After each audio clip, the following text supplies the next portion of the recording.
Hey guys, welcome back to my vlog. Like my shirt? Oh yeah. Okay, so today's vlog topic comes by special request from Lori. Hi Lori. And we're going to be talking about proper elevator etiquette. I thought, at first when I was doing my research on this is kind of weird. I felt weird doing it. But given the fact that the majority of us do work in offices and some of the buildings that we do work in have elevators, I thought, well, how appropriate. And plus tomorrow's Monday, we're going back to work. Unless you have some kind of like weird work schedule. But anyway, so first and foremost, you're waiting in line at the elevator. The door's open. There's people inside. What do you do? What do you do? Let the people on the elevator get off first. Everybody get off first. Then make your way in. With that being said, who gets to get on first? Now, normally, it's the people who were waiting in line or that are closest to the door that get to get on the elevator first. You're waiting in line, the door's open, everybody from the elevator gets off. Then whoever was closest to the door gets to get on first. Unless, there's people with disabilities, let them get on first, or families with children, let them get on first too. And then make your way into the elevator. Now, if it's just a man and a woman, and the man was standing in front, like right in front of the elevator doors, and the woman was behind him, guys, it's common courtesy to let the woman get on the elevator first, if you want to be nice. But it's not required. Okay, so with that being said, who gets to get off the elevator first? So if you're inside the elevator, the doors open up. Now normally the women are supposed to get off first.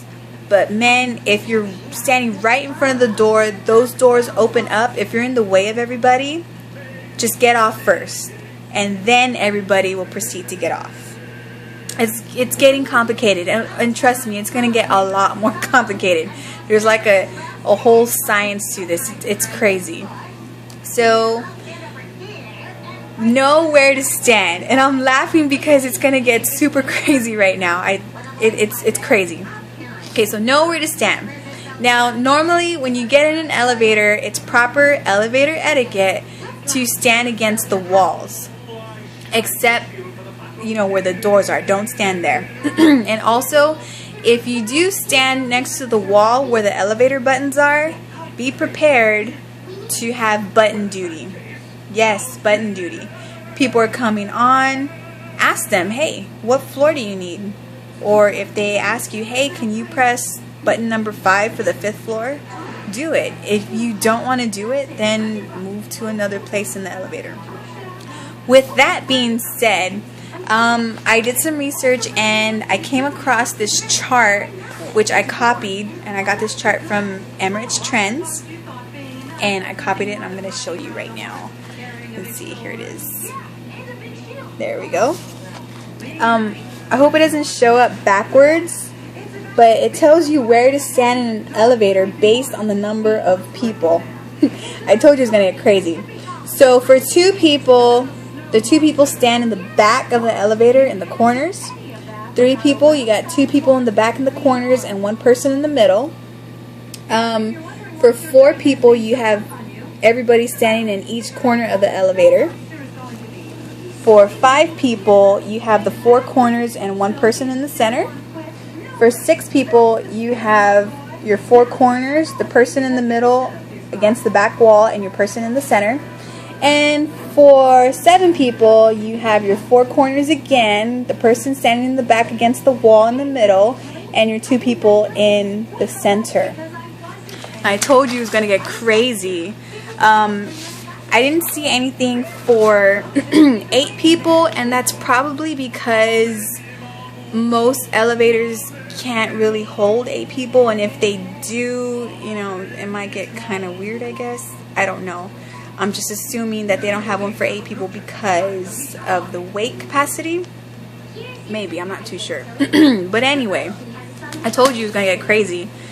To me, that was just an insane amount of work to be thinking and stuff to remember. But, you know, if you want to utilize this tomorrow in the elevator, you can. Also, know how to face. So now that you know where to stand, you're in the elevator already, it's proper etiquette to face the door. Face the door of the elevator. Nothing is more weirder. Did I say that right? Nothing is more weird than facing forward, facing the door, and having somebody get on and they're just looking at you like, hey. That's a little weird and creepy, to be honest with you. So yeah, just face forward. And holding the door. This is kind of a touchy subject, and I found different opinions on it, so I'm just going to provide my own opinion on holding the door. So as far as holding the door is concerned, it's not required that you hold the door. It's kind of more like you see the person coming. If they make it, great. If they don't make it onto the elevator, tough cookies.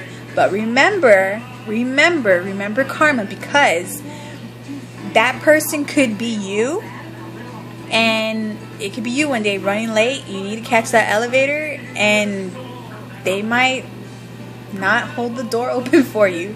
So just be nice, guys. I mean, it's courteous to hold the door, but I know some people are like, ugh, they're holding the door. Are you serious? I'm already running late. I mean, it's your decision, pretty much. Okay, so this next one, it's not taboo, but it's just kind of weird to bring it up. But I'm going to bring it up anyway because it's gross. No farting or burping in the elevator. Nobody wants to smell your gases. I sure as hell don't. And nobody wants to know what you ate for breakfast, lunch, or dinner, or for a snack. That's just gross. Save that shit for when you get off the elevator. Seriously. Okay, so do not use an elevator if you're only going up and down a level. Really, guys? Use the stairs. There's nothing wrong with them. They're good for you. And they don't bite. They really don't. So, you know, there's no need to use an elevator if you're going up a level or down a level. Unless you're carrying like something heavy and you know you're going to struggle going down the stairs or going up the stairs with it. Or if you have children and you have the stroller, or you're just carrying them, you know, on your shoulder. That would be the only time it would be okay to utilize an elevator if you're going up and down a level. And finally, last but not least, no talking in the elevator. None. I thought this was kind of weird, but you know, once I started reading why they don't want people they don't want people talking in the elevator, but it's kind of weird. The only time it is appropriate to talk in an elevator is if, you know, you and your passenger are approaching the elevator, you're carrying on a conversation, and you continue the conversation in the elevator, and there's nobody else in there. Now, if there is somebody else in there and you're continuing your conversation, just finish your sentence and leave it at that. Nobody wants to hear about somebody's business meeting. Who cares? Or you may say something that somebody else might overhear, and that's how gossip starts, and rumors start, and it's just not good. Just don't talk. So those are all the proper elevator etiquette tips that I have for you. So go get on an elevator tomorrow, utilize those elevator tips, and I hope to see you guys next time. Don't forget to subscribe to my channel. Appreciate the views and the likes. Keep the vlog topics coming. I appreciate them. I think Mario wanted me to do a Jenna Marbles vlog.